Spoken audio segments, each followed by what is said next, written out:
Hello everyone, this is Tanmay, member of Man City Mumbai Supporters Club, and I welcome you to this episode where we are going to talk about the game that every City fan wants to forget. No one wants to talk about it, but here we are. So I'll introduce my guest who will with me at the Leicester pre-match thoughts, Tavrez and Siddharth. Hi guys, how are you? I hope you Hey, guys are I am somewhat, fine. somewhat okay after seeing that performance on that day. So but Disappointed. yeah, like, very different. so Sanam is not joining us because he's not feeling well. So hopefully Sanam will get well soon, bro. I hope that the performance didn't made you sick that day. So starting with the game. So we knew that we don't have many players available for this game. We the tactics we knew that we don't have striker, so we are gonna go with only one false nine. We went in the game. We scored the goal in third minute. So we were like, okay, now we are in a control of the game. Now just let's play the ball simple and score more goals. But after that, something happened that we just cannot explain. So starting with the Tabriz, what went wrong on that day? Uh, it was a very good start. We started really well. Mahrez scored a great goal, and then we were, passing, keeping the possession, attacking. But then all of a sudden, at the brisk of half time, we just, conceded. And the second half, I believe the things went wrong after the substitution that was made. Ferran Torres came in for Fernandinho. I mean, a winger coming in from our defensive mid. I mean, if something's going right in the game, you should keep the tempo going. Why do you need to make a defense? Why do you need to make a attacking change when you are, in the control of the game and you just considered a goal? So changing a tactics, going on the attack mode, knowing that you don't have Aguero, you don't have Bernardo, or you don't have anyone who would come back and defend like Fernandinho would have done if he would have been up in the pitch. So I Right. think that was one mistake that really costed us. And then again, when you know that you're losing 2-1, you're making Delap come in instead of Phil Foden. I mean, you're substituting an experienced player. I mean, Foden is just 19, 20, but still he's more experienced than Delap. So, substituting in Foden for Delap and then just doing it, I think it was all wrong. I mean, it was just same as the Lion game. The tactics went completely horrible for Pep Guardiola this time around. Right. What about you, Siddharth? What would you like to say? Like, what went wrong after that? Like, great start. I think we started off well. I was happy when Mahrez scored and on his weaker side. But then when we gave and when we, I mean, I don't understand how our defense can be so horrible that we're conceding three penalties in a single game. Three. Well, one is understandable. Two also happens on a bad day. But conceding three penalties on the same match in the same leg, I mean, I'm just out of words. That too with a 130 million plus defense. Yes, I mean we'll become a laughing stock like this. People will start saying that City only knows how to spend money and still can't do anything with the money they've spent when we've not even won Champions League. It's because of our defense. We missed Laporte. I think Laporte was needed in the squad. If he was ready for the bench, I think he should have been ready for the game. And Garcia not didn't have his best performance. And I still understand that. Okay, Walker. I didn't know how Walker, experienced man like Kyle Walker, right back, who's played centre back so many of his times, how can he consider such a silly penalty like this? Right. Right. I That was that that very disappointed. that's the frustrating part. The mistake that he made, he putting his hand on Vardy. Like, what was he expecting? That what's going to happen next? Of course, Vardy is going to go down and he's going to get given as a penalty. It was very frustrating to Like, see that. But that was I a thought 50, but Sorry. I think that was a 50-50. I think that was a 50-50. Vardy would have finished from that position if he would not have tackled him. So I think Walker's penalty was something that you could still accept because Yeah. he could have finished on the near post, Vardy, because he was all clear after that. But Yeah. Garcia's and Mendy penalties were, Yeah. Like, but I eventually, don't know. eventually, it was a silly mistake. We don't expect from a defend. We don't expect defender to do Yeah, that. Was a silly mistake. I But think it's now, time for Mendy to depart from City. Enough is enough. How yeah, much yeah. more can we do There from is, him? yeah. So like, just let's move on to that topic. Now the situation we know that our defense is very vulnerable. Now we have signed a very good defender. Many people have mixed opinion on Diaz, but we'll talk about it later. But what about now? We know that our center back quota is done now. We are not signing any new center back. What about our left side now? Do you think that Pep will stick with Mendy and hope that we can work out with Cancelo and Ake sometimes? Or do you think we seriously need to go in the last 10 days and buy a one solid left back who can defend? Starting with you, Tabrez. I do feel that we need to sign a left back. I mean, when Guardiola came in, he signed Laporte, who was a left-footed centre back, just to play on that left-hand side of the defense. So I don't think Guardiola would be much happy with Cancelo, who is a right-footed player, because whenever you watch Cancelo move forward from the left-hand flag, he used to cut inside and then put his cross from his right foot, not a one-time cross from his left foot. So I don't think Guardiola would be much happy going Cancelo on the left-hand side. So I do believe, and Ake, I've not seen Ake going much for even for Bournemouth. He generally used to play at the left hand side of the centre back. So I don't feel that Ake is much threat going forward, and he might be good defensively, but we do depend on our attackers to feed when the wingers cut inside. So we need that position. So we need a good a good left back. And with Mendy, I don't think they're going anywhere. Zinchenko is again an attacking mid turned left back. So I don't believe he has a good, defensive, defensive threat when the wingers are coming, and he can, tackle in. He might go for rash tackles. I mean, it would be the same thing as we're facing with Mendy. I mean, Zinchenko and Mendy, I don't know what to compare because they both are on the same level. So I don't think that we are going anywhere with Mendy, Zinchenko, or Cancelo or Ake playing at that position. We do need a first team set left back who could play for City, who could defend, who could attack, and who could do. A Robertson type of player I would love to have a Robertson type of player at City. Right. So just Tabrez mentioned, Ake won't give that threat in attack. But at 17-18 season we had a left back called Fabian Delph. He was not an attacking threat, but he gave us that defense stability. So do you think that with Ake we can get that defense stability? But the thing we have to consider that we don't have Leroy Sané to keep that weight on the left side. So that increases the responsibility on a winger like Raheem Sterling to do that job. But what about the Siddharth? Do you think that Ake will provide that stability if we go through that left, if we guys played at left back? I think Ake is a very good player. I think he had a good game yesterday against Leicester City. Obviously, getting his debut goal, of course. But I don't think that we should use him as a left back because I think he's a proper centre back. I think from what I've seen of his games in Bournemouth, he's been defending really well at the left centre back position of being a left centre back. I think I can see Ake or Ruben Diaz or Ake or Laporte being a good partnership at the centre back positions. I still think that Zinchenko and Cancelo. I've seen against Madrid when I saw Cancelo play at the left back position. I thought that we had found all those solutions to our problems. I think Cancelo provided a very good shift in the left back position.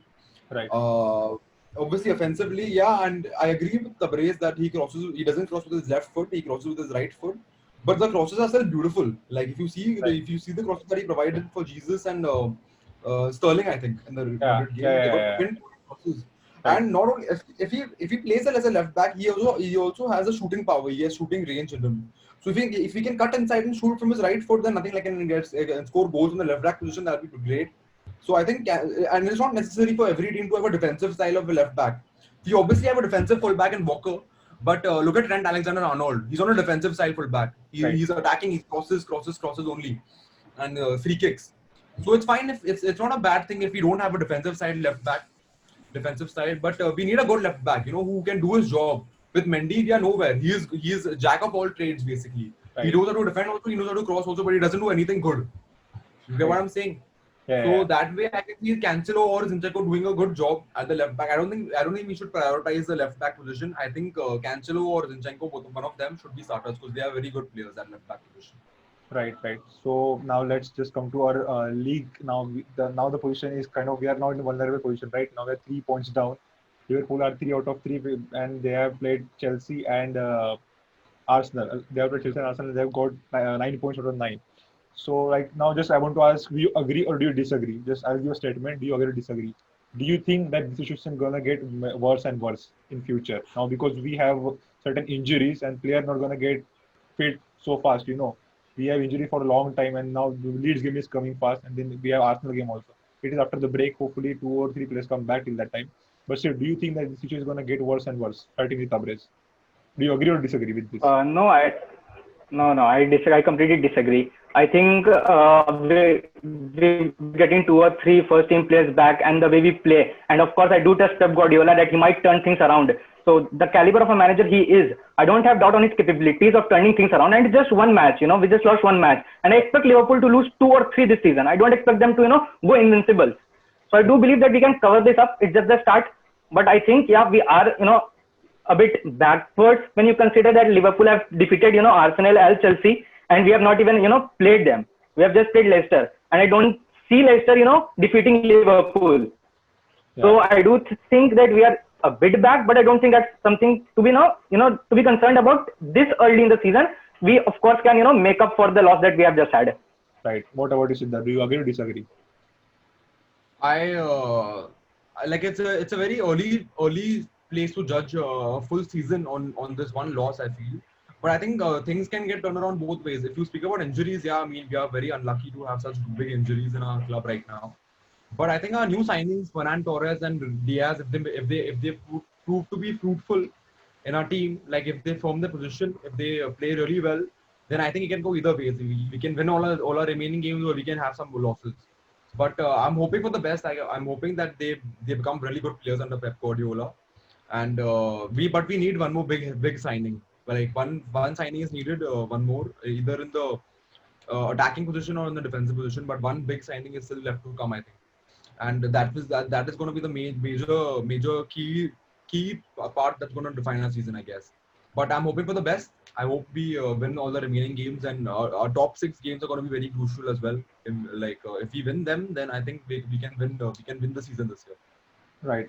Like next sentence, do you agree or disagree? Do you think that the fear factor of City has now gone away from the team, like the team that like when they used to face us in 17-18, before the kickoff, there was a fear factor that this team is going to blow us away.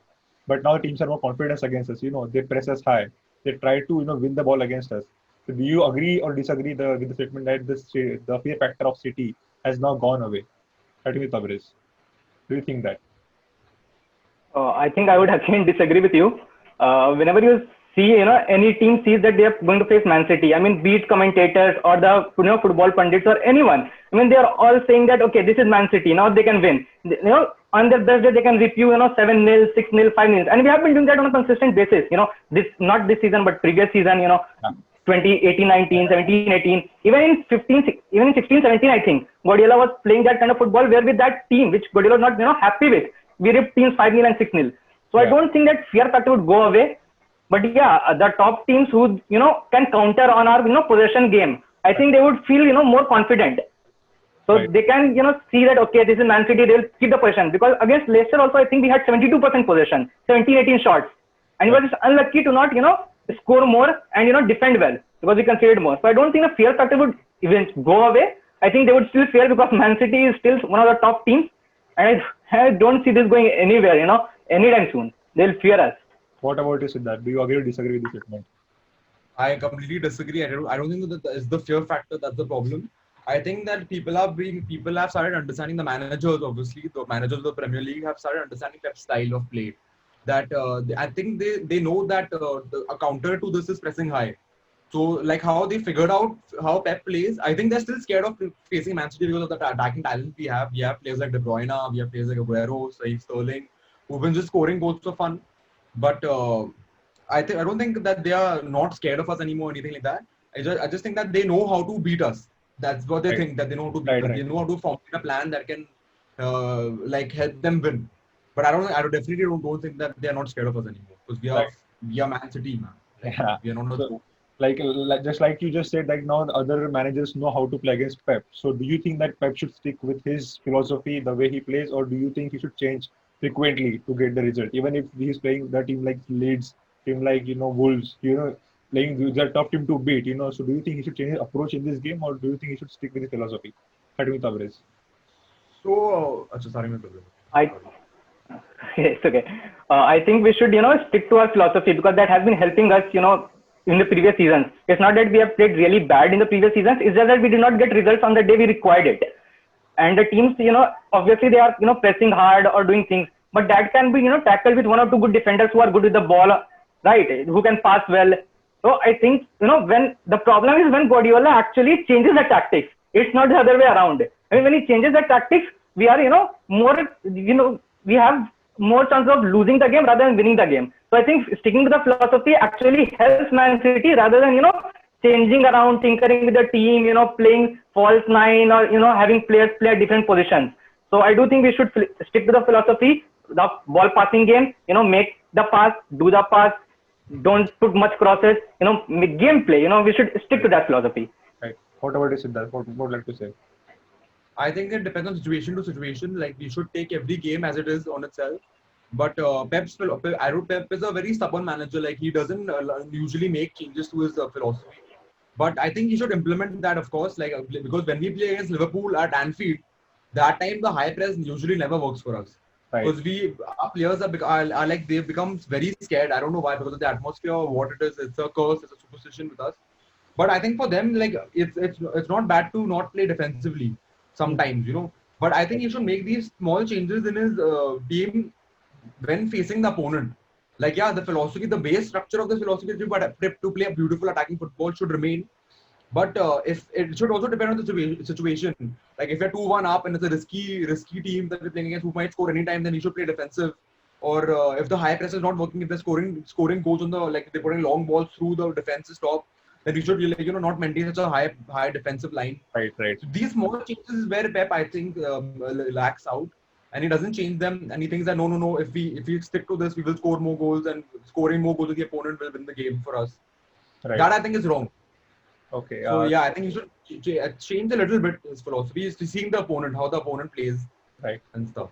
So now we last 2 days we're not so good, like considering the result we've gone through, but there are certain positives that happen. Like Ruben Diaz is confirmed as a Man City player. He's not official yet, but it is confirmed that he's coming to Man City. So what are your thoughts on this defender we are getting now? Of course, he's he's an upgrade to our team. Like he's going to improve our defense.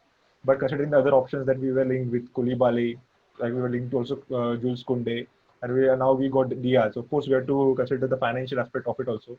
So what is your overall thought about this transfer that happened of Ruben Diaz? Starting with Tabriz.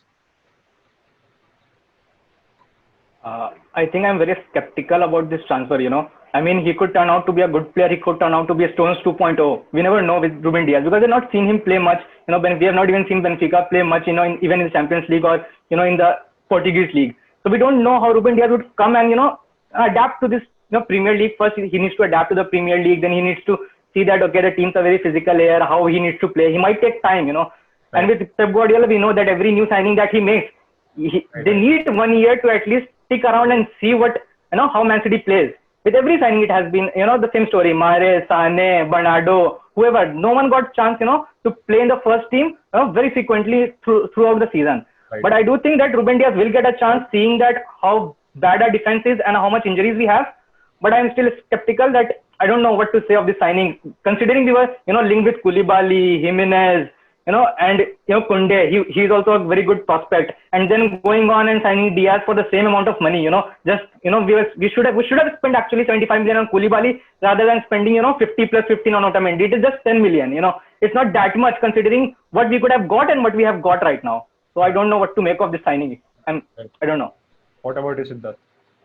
What are your thoughts? Yes, I'm completely agreeing with Tabriz because I feel that he's not matured enough to play for the Premier League yet. Ruben Diaz, of course, playing for the Portuguese league, Benfica. Like I have to always feel that these players who come in from the other leagues, not from the Bundesliga, not from the Italian league, not from Paris, not from the French league, not from the EPL, or not from Spain, like they are always a bit dicey. They can be hits or they can be flops. But what I would like to say is that I think I can understand why we did not spend 75 million on a 29 30-year-old defender like Koulibaly, and instead we chose to spend it on this guy is because Koulibaly has 3-4 years left in him. Then he's also becoming a top tier player. But this guy is just the beginning of his career. He's 23 years old. Ruben Diaz. He can reach Virgil van Dijk's levels also if he's a good player. So as an investment purposes, I like the signing. But I've really not seen much of him play. I think, but I'm hoping like players like Laporte, players like Rodri, Fernandinho can help him gel into the team. He can help him defensively improve. And I really want him to be a good player and make his name at City. Saying that I've become a very good defender at City and really prove fruitful to us. Just like Fernan Torres, our new signing. I want both of them to do really well. I want Delap to do well. I'm a City fan of his player, of course. A City supporter. I want everyone to do well. Right. But yeah, I'm keeping my hopes up. I hope everyone does amazingly well and wins us lots of titles in years to come. Right. I think the Nicolas Otamendi part was more essential in this deal. I guess the team which would have accepted that deal, I think we would have got that player. If Sevilla would have accepted that deal, I think we would have seen Kunde here. And because Benfica accepted that deal, so I think we are getting Ruben Diaz. But to look at the positives of Ruben Diaz, I think he's a winner. He has won titles he has won league titles. He starts for Portugal national team, so yeah, there are many positives to look out from him. So now, like moving on to the next game, it's the Leeds. But before that, we have Carabao Cup game against Burnley. So, like, what are your thoughts about this game? Like Burnley is a very physical team, and we are getting our players are getting injured day by day. So it is very risky, to play the physical side in this situation. So, like, what are your thoughts about this game? We should like, though it is a Carabao Cup game, but it is there is a pressure on Man City now that because you just lost just before game you lost 5-2. Now you have to react. You have to win this game. So, like, what are your thoughts about this game? Starting with Tabriz. I do think we are going to win this game. I think it is going to be pretty easy. A 2-0 or a 3-1 might be the scoreline. Because seeing Burnley's form at the start of the season, they have obviously not performed well. They have lost both their starting matches, one against Southampton, one against Leicester. So I don't see, much attacking threat from Burnley. They have not, they're not looked promising going forward. I watched one match, I did not see, versus Southampton. So I did not see them going forward much, as they would have been when Ben Mee and Tarkowski would have been playing. Again, these two players are out, they're critical centre backs. So I do see my Man City winning, against Burnley. Against Leeds, this could be tricky. The kind of play that, Leeds do. They play a very counter-attacking or a very, threatening kind of a play. So even they scored 3 against Liverpool. I mean, who would have thought Leeds can score 3 against Liverpool? So it is, kind of 50-50 against Leeds. And after watching Leicester play, I think I'm, 50-50 with Leeds. But I do think we are going to win against Burnley. And I think we are going to win against Leeds, though we might not keep a clean sheet there. Right. What about you, Sid? What would you like to say about Burnley game? Do you see us going with the same lineup that we went with Bournemouth, like a lot of academy players featuring in this game? Do you see that? Yes, I think a lot of academy players are going to start against Burnley, sorry. But I think we're going to win the game for sure. Because one thing I know is that after Pep loses one game, he goes all out in the second game. I think we're going to score 5-6 goals against Burnley. And not be mistaken. I think Raheem Sterling will start. I think Rodri will start. De Bruyne will come off the bench like how Bournemouth was. But yeah, I think Burnley will be very easy for a win. But I'm very skeptical about Leeds. Leeds is a very good team. Our manager Pep Guardiola respects Marcelo Belcher, the Leeds manager, a lot. He's a very respected manager in all of football actually. And obviously the fantastic job he has done against Leeds with Leeds getting them promoted, of course. So I think Leeds is going to be a very tough opponent. They have very good players. Again, they have in key positions. But I think the quality that City have possessed, I think that'll be okay to get the job done. It'll be a close game, like how Leicester to be lost, of course. But I said that there's going to be a close game because I didn't think that we're going to beat Leicester like comfortably. But the same way, I think Leeds is going to be a close game. But I think we will come out with a win. Yeah. Hopefully. There's one positive I saw in Leicester game was that Laporte was warming up and he was ready to come onto the pitch. So that was the best thing that I've seen on that day. That we have one good centre back available for this game.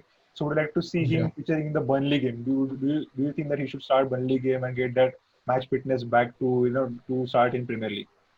What about Tabriz?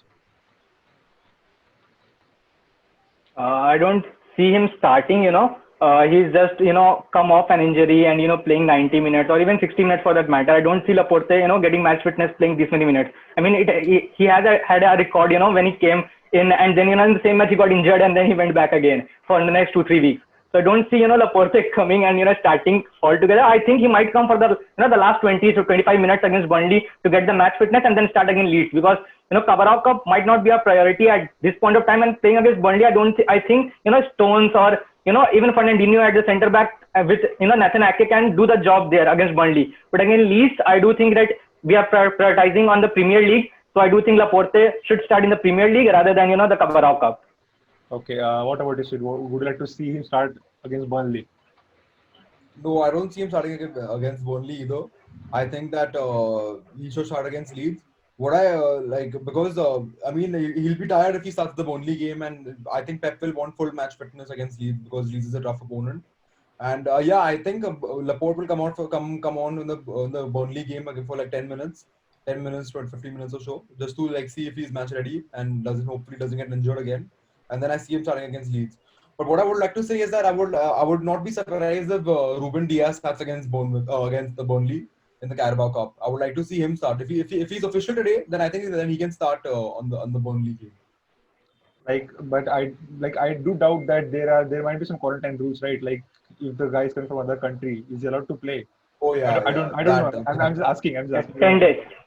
And I don't think it's 10 days. no, there is 10 days, I think. 10 days, yeah. Is So it then 10 days? probably not. 10 days. Even Mahrez, no, Okay. even Mahrez and Laporte had a 10-day quarantine period. Okay. So like, okay, so there is the issue. Okay. So like now moving forward, now like let's the last segment of it. Now at game week 7 we face Liverpool, and before that we have 4 games to go. Obviously, it's like Leeds, then is Arsenal, West Ham, and Sheffield. Now these 4 games are must win for us right now. Like we have to get like 12 points out of these 4 games, so that when we go into Liverpool game, we just have to keep that gap to 3, or if they drop somewhere, we'll, under 3 points, we should give to keep that gap. And last season, we saw We have that to like overtake. we drew against Spurs, it was 2 points and lost to Norwich. That 2 became 5, it became 8, then it became 11, and it was just like then that title gone away.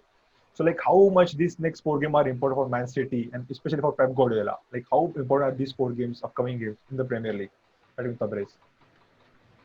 It is very important, 4 games, I see Man City winning 3 comfortably. I think they will win against Sheffield, West Ham, and, Leeds. I do believe that Pep Guardiola and Man City have, that kind of a team, even with the players injured, that they can, get the results. But against Arsenal, it might be tricky. But seeing Arsenal, play against Liverpool, I did not see, that spark in the Arsenal team, especially with Aubameyang, at the wide position, at the left wing. So I do think that can benefit us, to some extent, seeing Lacazette play at the top and, Aubameyang and Willian play on the sides. I do believe that this is not, going to be a that tough of a fixture, compared to when, you see Aubameyang in the center, the wingers crossing in the balls, and obviously our defenders are very bad, we're dealing with headers.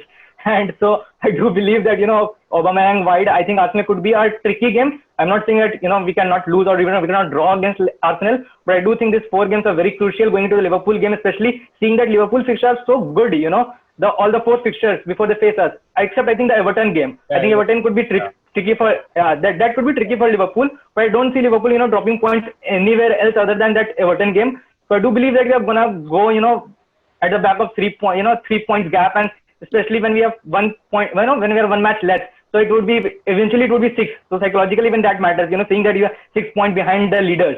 So that would even it makes our other 4 games really very important for us. And getting a win in all 4 of them would be a really good result going into the Liverpool game. Right. What about Siddhan? Like how many, like out of 12, how many points that City are going to win? Because 3 games are after the international break. So till that time, I guess Bernardo and Cancelo will be back and Stones will be back, and hopefully Gabriel Jesus. So how many points do you think that out of 12 City are going, like according to you, City are going to win? It's at times like this I miss Vincent Kompany's leadership in the squad. I would like to see Fernandinho or De Bruyne take up that role and motivate the team, because I think like right now City has to play every game possible as if it's a Champions League final. All the games in the future as we have to play as if it's a Champions League final. We have to win. We have to strive to win all the games. We should not concern ourselves about what Liverpool is dropping points or he's dropping points. We are Man City. We belong on the top of the table. Right. We are Centurions. We are not a small club. We don't have to. We are not like United for Christ's sake. We are not Manchester United. We don't have to say that Tottenham is dropping points so we can cover up. We have to be on. We have only one place in this table, which is on the top of the table, the Right. number 1 position. Right. So we have to win all the games, no matter who it is. And of course, I think this is this season in particular is going to be very tough to win in the Premier League, because you look at all the players, you look at Thiago, you look at Daniel Podence, you look at all these top quality signings that all the teams have made. James Rodriguez is playing for Everton. For Everton, I would have never a Real Madrid Champions League winner is playing for a team like Everton. I would have never thought in my life that this is gonna happen. Carlo Ancelotti, who's won trebles, he's managing a team like Everton. And even other teams like Leeds, West Ham, Burnley, Southampton, Danny Ings is scoring goals, Leicester City. I mean, the competition is so fierce. It's so fierce that if Man City wins this season, the Premier League, then it has to be the best team in this century. And we want that. We want to win this, of course, because the competition is so tough that we have to. If we win this, then what can't we win, man? Right. So I So guess I think we should give 100% in all the games and win all the games. Right. So, like, to moving to do the well. last question. Now, like, the 7 days are left, I guess, for the transfer window to end. So just give me one name or two if you want to. Which would players would like to see in Man City? Just give me the names, like direct names, not the position, direct names would like to see. Right in Tabriz. I think it's very difficult, I think Alex Telles, I would love to see, a Telles at left back at Man City. If you have to give one name, I think I would go with Alex Telles. What about you, Siddharth? Would like to see? I mean, I would like to see like in this transfer window. Yeah, in the I 7 days. would like to see Mbappe, man. I would like to see No, no, Mbappe. no, like no, So in the 7 days. realistic. Everyone want to see Realistically, I'm Mbappe. talking, man. Everyone want to see Our Mbappe. Sheikh is there now with us. Yeah, I mean, everyone it's a want to see Mbappe, of course, but in 7 days you cannot get Mbappe. That's impossible. realistically speaking. I mean, I don't know, man. Like in 7 days, who can we possibly? I think Aura was linked to us. If we can move, if we can snatch that move from Arsenal, that'd be sick. But we don't have space for him, in our squad. Like we Yeah, have all the places, midfield places yeah, occupied by other good players. yeah. So I don't know, man. I would like to see a striker. I need a replacement for Jao Felix or someone like it. But that again, 7 days is too short. Martinez, Laruto Martinez. I Lautaro think he Martinez is can come. also heavily Ah, linked to Barcelona, so I don't think he'll be coming. And yeah, Martinez. I would like to see. We can sign Martinez. We can. I think we should go for Martinez. Let's hope like the next 7 days, like we get certain like we strengthen our squad, we get a left back, and hopefully attacker like we are talking about. So guys, thank you for Hmm. joining me. Let's hope we win against Burnley. Let's hope we win every game, and we he'll have win every game from now on. and we Yes. have a very good post-match and pre-match analysis for the upcoming game. So thank you for joining me. Hope to Thank meet you. you guys. Yeah. Take care, guys. Thank you. Bye bye. Thank you.